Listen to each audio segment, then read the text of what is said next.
মশলা বাটা মশলা একদম তিথির জন্য প্লাস্টার করে দেন না। আপনারা প্লাস্টার করতে না পারলে আমারে রাইটেন প্লাস্টার করে দেব। আমাদের মতো মানে যারা নারীরা আছে আমাদের হাতে তুলে দেন, আমরা কি করে কি করা। আপনারা পুরুষরা কিছু করতে না পারলে না বাটা মশলা লাগাবো, বাটা মশলা বাটা মশলা একদম তিথির জন্য এবং তিথির মতো নারীদের জন্য মশলা বাইটা লাগায়া প্লাস্টার করে দেব। অন্যের স্বামী কেড়ে নেওয়া ওই তিথির জায়গা মতো বাটা মশলা দিয়ে প্লাস্টার করে দিতে হবে।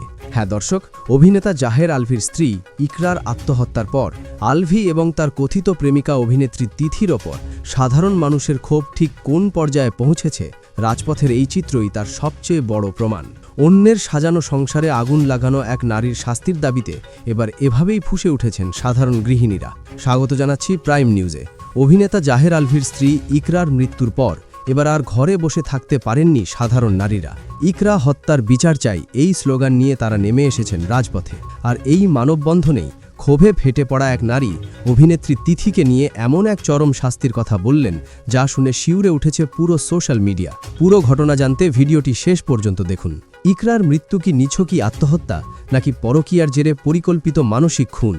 এই প্রশ্নের উত্তর খুঁজতে গিয়ে যখন আলভি এবং তিথির গোপন সম্পর্কের একের পর এক নোংরা তথ্য সামনে আসছে, তখন সাধারণ মানুষের ধৈর্যের বাঁধ ভেঙে গেছে। ঢাকায় আয়োজিত এক বিশাল মানববন্ধনে উপস্থিত হয়ে শত শত নারী সরাসরি আলভি ও তিথির ফাঁসি দাবি করেছেন। এরই মাঝে মানববন্ধনে উপস্থিত এক নারীর রাগে ফেটে পড়ে সংবাদ মাধ্যমের সামনে যে মন্তব্যটি করেছেন তা রীতিমতো ভাইরাল।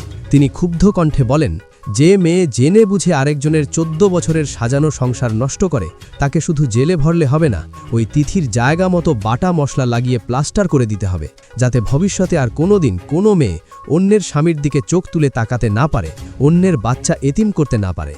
দর্শক, একবার ভাবুন, একজন সাধারণ নারী কতটা ক্ষুব্ধ হলে, কতটা ইমোশনাল হলে ক্যামেরার সামনে দাঁড়িয়ে এমন চরম ও ভয়ঙ্কর শাস্তির কথা বলতে পারেন।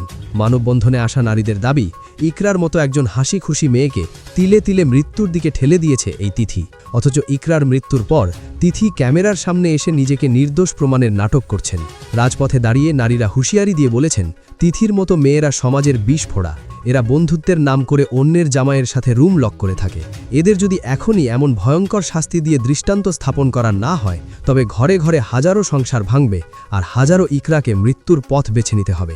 একদিকে নেপালে বসে আলভির কান্নার নাটক, অন্যদিকে তিথির সাফাই, আর এর বিপরীতে রাজপথে সাধারণ নারীদের এই ভয়ঙ্কর ক্ষোভ ও শাস্তির দাবি, সব মিলিয়ে ইকরার মৃত্যুর ঘটনা এখন এক গণ আন্দোলনের রূপ নিচ্ছে।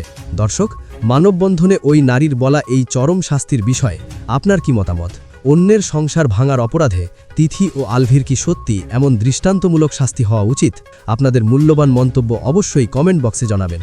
বিনোদন জগতের সব সত্য ও সাহসী খবর পেতে প্রাইম নিউজের চ্যানেলটি সাবস্ক্রাইব করে বেল আইকনটি বাজিয়ে রাখুন। ধন্যবাদ।